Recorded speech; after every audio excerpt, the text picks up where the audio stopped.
You know, for instance, if we had Right. if we had a retirement at Pond Cove. Right. That might actually wind up being, an FTE at a different building, Mhm.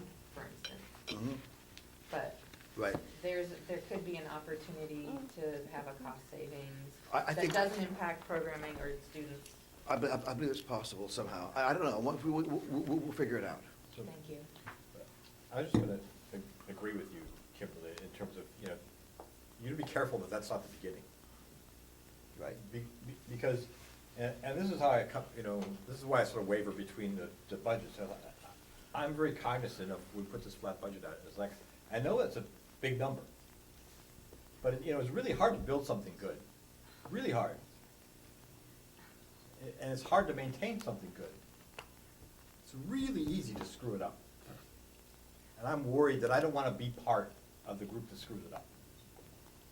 And so that's why I'm really supporting the budget that maintains it. Sir?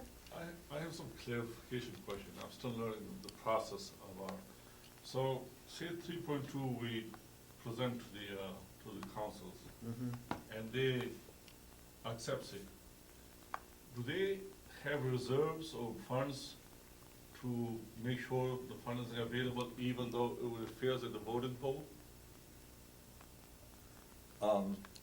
It has to do both, so it's voted on by the council, and they then approve it to go to the ballot.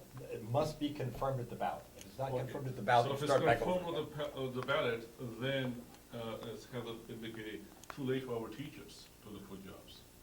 If you can be letting those people, right? You mean if the budget fails at vote? Yeah, Yeah. that's what he's, Yeah. Oh, Yeah. Then we're and we just have to telling our start over teachers. again. but am I right that we've never lost a budget? Correct. 8 years ago. Right.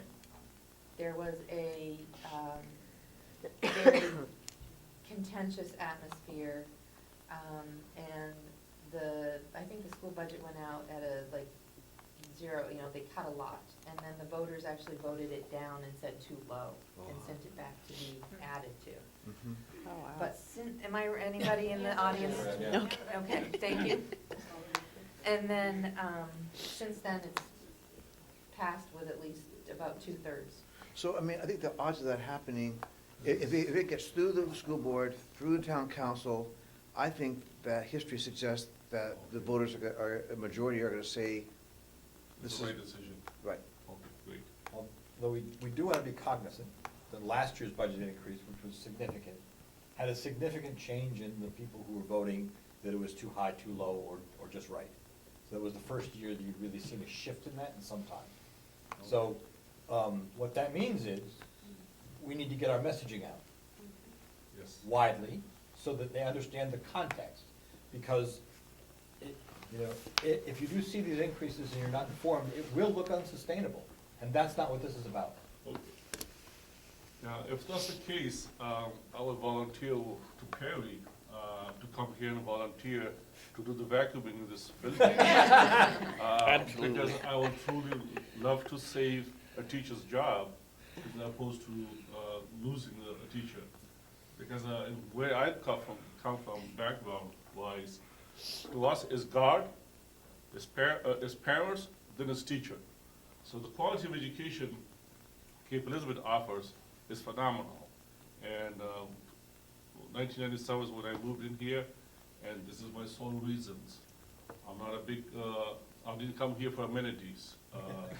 I do not use beaches. I did not go to beach to Beacon Place for this time. And so education is my #1 priority.